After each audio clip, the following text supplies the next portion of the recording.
आज 70-80 वर्षाचे म्हातारे सगळे काळा घेऊन आहे आणि आमच्या कमी वयाच्या काळ्या केसाचा एक दिसत सगळे पांढऱ्याच केसाचे आहे. काळ्या केसाचे गेले कुठं? पूर्वीचे महाराज म्हणायचे देहाची तिजोरी भक्तीचाच ठेवा आणि उघडदार देवा. आता तसं नाही. देहाची तिजोरी दारू त्यात ठेवा आणि उघड बार देवा. आता उघड बार देवा विठाल.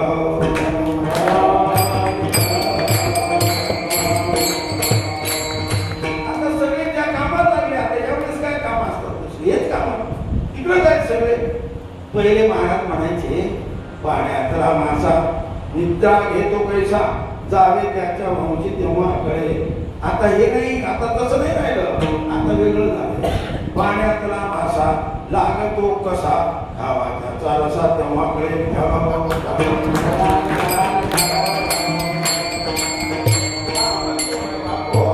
ह्या गोष्टी का म्हणायला लागलो की राजकारणी लोक आज त्या मार्गाला लागलेली आहेत. ती लागली बिघडली पण आमची माणसं बिघडायला लागलेली आहेत. म्हणून खंत आहे या गोष्टीची की आज ही परिस्थिती झालेली आहे. का म्हणायला लागलो बाप हो हे की आज मला ईश्वर कोण आहे, काय आहे, कसा आहे हे बघण्यापेक्षा यथा राजा तथा प्रजा राज्य करते असे बिघडले. जो खाता जो पिता जो लेता लेकिन कुछ नहीं देता वो देता. आज ही परिस्थिती झालेली आहे. म्हणून आम्हाला खंत वाटते मायबाप हो. आम्ही यासाठी फिरायला लागलो की मायबाप हो यामधून बाहेर या. त्याच्या बाहेर या. जग काय आहे ते पहा. ईश्वर कोण आहे, कसा आहे, काय आहे तो पहा. आणि म्हणून या ठिकाणी नाथ महाराज म्हणतात की हरिप्राप्तीशी उपाय धरावे संतांचे. मग हरी कोण? काय ब्रह्मा हरी, काय विष्णू हरी आहे, काय महेश हरी आहे का? नाही. यांना ज्याने कामावर ठेवलेला आहे तो हरी आहे.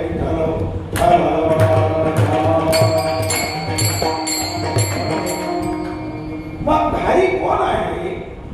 कोई कहत है सूरज रहे, कोई कहत है चांदई रहे, कोई कहत है पृथ्वी रहे, कोई कहत है आकाश रहे, कोई कहत है हवाई रहे, कोई कहत है पानी रहे. हे ईश्वर आहे का? पाणी ईश्वर आहे, हवा ईश्वर आहे, पृथ्वी ईश्वर आहे, आकाश ईश्वर आहे. हे ईश्वर नाही. यांना ज्याने काम लावलेलं आहे तो ईश्वर आहे.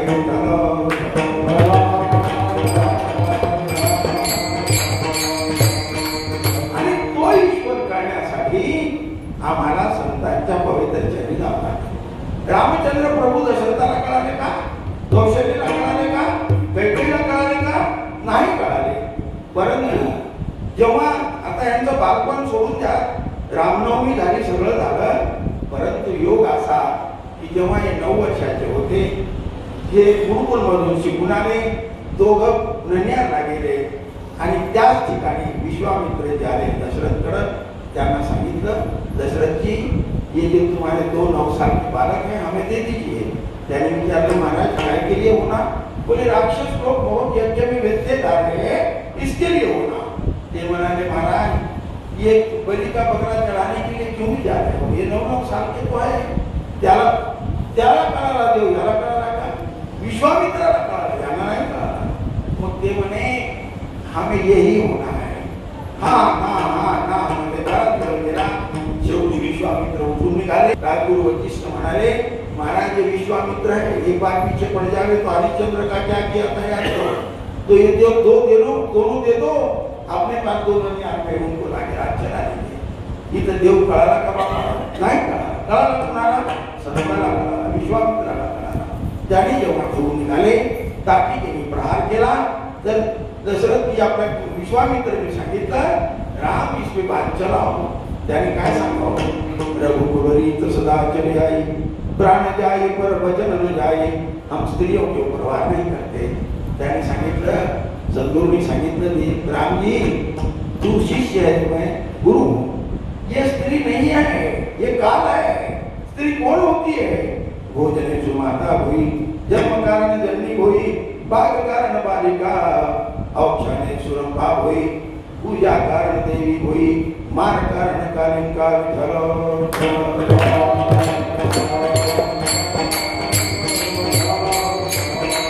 नंतर गुरुच्या आज्ञाप्रमाणे रामजीने पान चढवला आणि ताटिकेला साता समुद्राकडे पाठवून दिलं. पहिल्या परीक्षेमध्ये प्रभू अवतरला हे सिद्ध झालं. पुढं गौतम ऋषीच्या घरी त्या याच्यावर गेले झोपडीवर निश्चित चरण धुळी उडून गेली अहिल्याच्या त्या शिळेवरती. तिचा उद्धार झाला. दुसऱ्या परीक्षेमध्ये 100% सिद्ध झालं की प्रभू परमात्मा अवतरला. ईश्वर जन्म घेतो का? जन्म घेत नसतो ईश्वर. ईश्वर जर जन्म घेत असला तर पुनरुक्ती जन्म पुनरुक्ती मरण असं झालं असतं. ईश्वर जन्म घेत नसतो. कृष्णावतारामध्येही पहा आणि इकडेही पहा. जेव्हा कौशल्यला वचन दिलं होतं मी तुझ्या पोटी जन्म घेईन.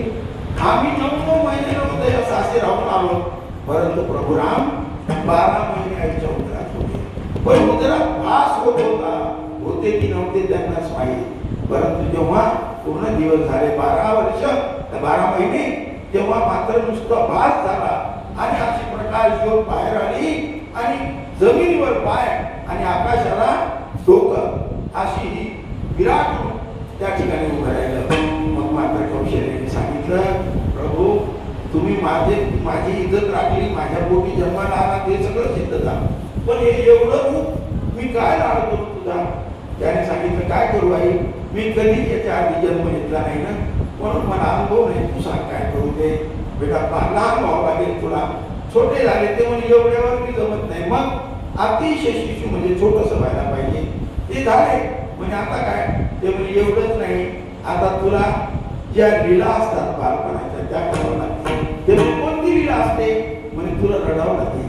ज्या प्रभू परमात्मा रामचंद्र प्रभूला माता कौशल्याने रडायला लावलं. मग ते ती लीला केली म्हणजे प्रभू अवतरला.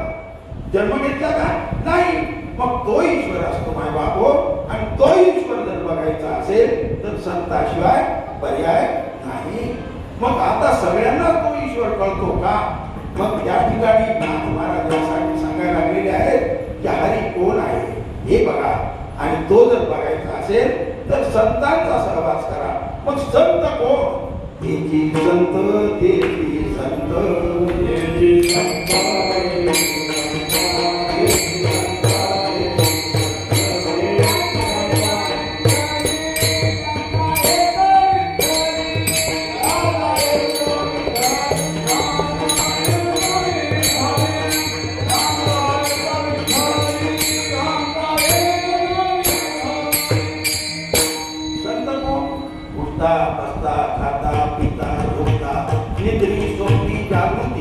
सर्व काळ एक भक्त नाम काय?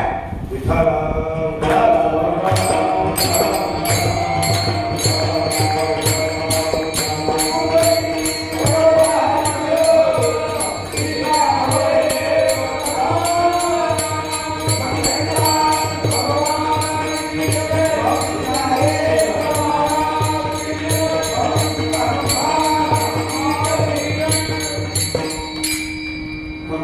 ते संत जे उठता बसता खाता पिता बोलता सर्व काळ संत म्हणायचं कुणाला माय बापो? संतांची परिभाषा काय?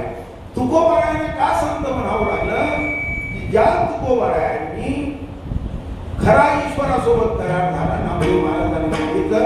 मी आता ही थोडक्यात सांगतोय की नामदेव महाराजांनी प्रभू परमात्माने तुकोबारायांना विनंती केली की जी 4,500 अभंगावली लिहायची होती ती नामदेव महाराजांची इच्छा पूर्ण झाली नाही. तुम्ही करण्यासाठी जा. मग तुकोबाराय त्यांच्या म्हणण्यानुसार आले. परंतु करार काय झाला? मी जातो परंतु मला सदेह वर घ्यावा लागेल असा करार झाला. मग सदेह वर घ्यायचं ही किती कठीण बाब आहे. त्या नियमानुसार आता कालकृत झाली. मग त्या ठिकाणी ते जेव्हा त्या करारानुसार आले आणि आपलं कार्य पूर्ण केलं तरी त्यामध्ये इतके विघ्न आले की 4,500 अभंग लिहिलेली जी गाथा होती ती काही समाजकंटकांनी कुठं टाकली? इंद्रायणी टाकून. परंतु माता लक्ष्मी तिने 14 दिवस त्याचं रक्षण केलं आणि जशाला तशी परत केली. त्याला संत म्हणतात. आणि ते काम पूर्ण होताच संत हाती निरोप दिला. काय निरोप दिला? की आता मला न्यायासाठी या तेव्हा त्याने पुष्पक विमान घेऊन आले. आल्यानंतर बाकीच्या लोकांना काय म्हणतात, आम्ही जातो, तुम्ही कृपा असू द्यावी. काय म्हणते, आम्ही जातो आणि आम्हाला जर थोडं चुकलं तर या दवाखान्यात न्या, त्या दवाखान्यात न्या, आणखी पुढच्या न्या, जे आम्ही असे आडेवेळे घेत राहतो. पण तुकोबाने केलं का तसं? त्याने काय सांगितलं, आम्ही जातो, तुम्ही कृपा असू द्यावी. आणि सगळं अशी सांगा विनंती माझी, सगळ्यांना माझी विनंती सांगा. पुढे काय म्हटले ते, वाढवेळ झाला उभा पांडुरंग वैकुंठी श्रीरंग ओलावितो. म्हणजे बघा संत कसे, त्याला संत म्हणतात. आपल्या वृत्तीची कल्पना देऊन बोलावून गेलं आणि शेतछेदी गाणं, त्याला संत म्हणतात. ते शेवटला काय म्हटले की शेवटच्या वेळी काय कोण पावला मला, अंतकाळी मिठा आम्हाची पावला, पुढी सहित झाला तुका मुक्त झाला.